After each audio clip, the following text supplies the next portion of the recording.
Hello, Libra. This is your weekly 3-card spread reading for the week March 1st, 2020. I've pulled for you vision, individuality, and focus.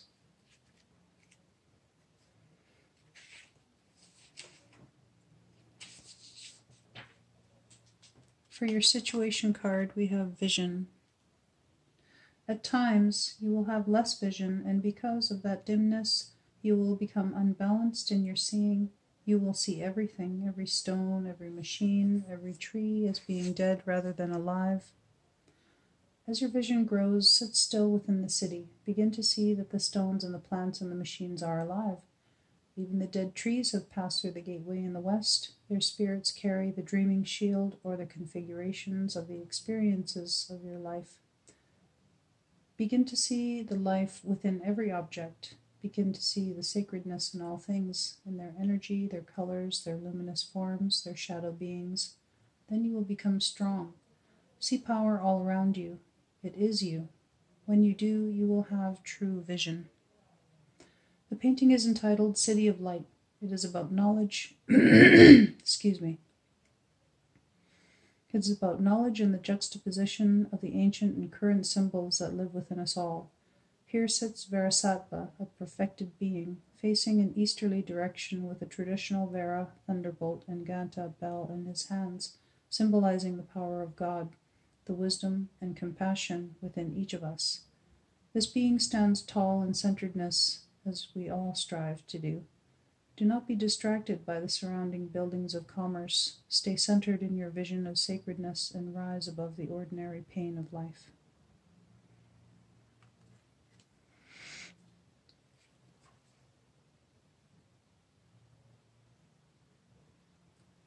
Oh, excuse me. Starting to get a bit tired, I guess, there. Sheesh.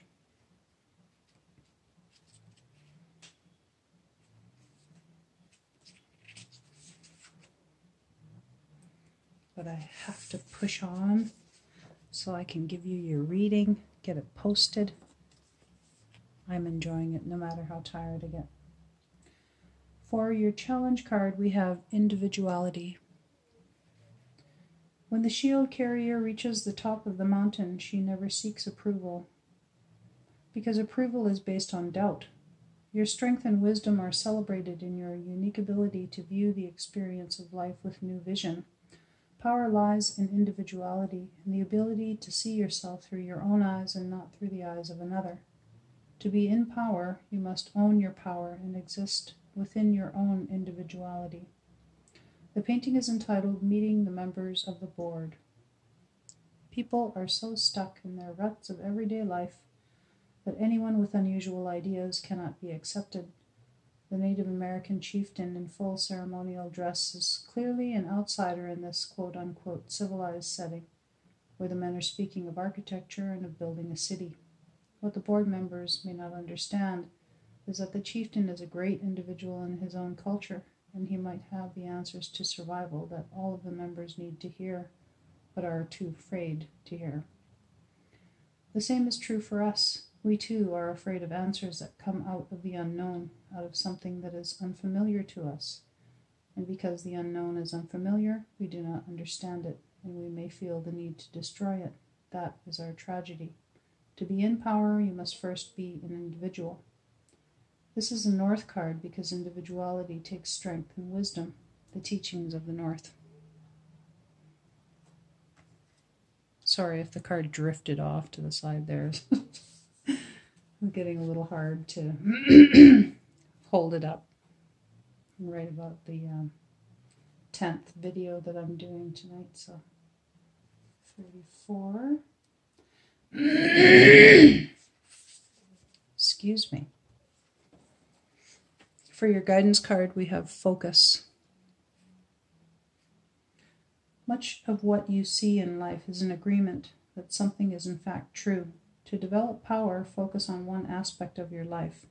This could be your career, a sport, or some endeavor that you have a passion about. Become an expert. In the process of becoming an expert, you fine-tune your whole being. You collect the important parts of yourself, and you begin to live the life of a warrior. Rid yourself of the attitudes that are not essential to your task. Collect your energy and focus your power on wondrous and magical acts. Let the shell of your consciousness rise out of the ocean of your subconscious mind.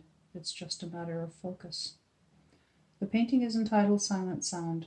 The magnificent shell comes up from the sapphire depths of the ocean, the unconscious mind, its spiraling primordial power materializing in the reality of the conscious mind. The snowy mountains of higher consciousness beautify the surrounding horizon as the sphere of universal knowledge shines down over all. In order to have true focus in your life, you need to have balance between the conscious and unconscious minds. For focus to endure, you need strength and wisdom, which are North teachings.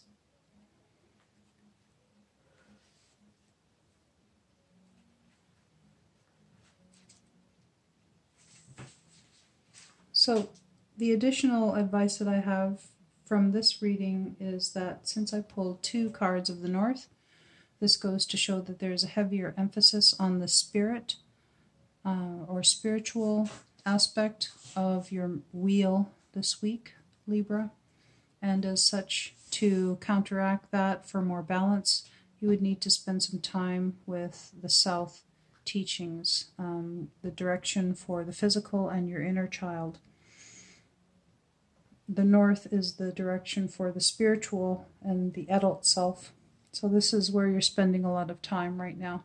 And to maintain balance, it's good to remember to take care of your body as you would your own inner child.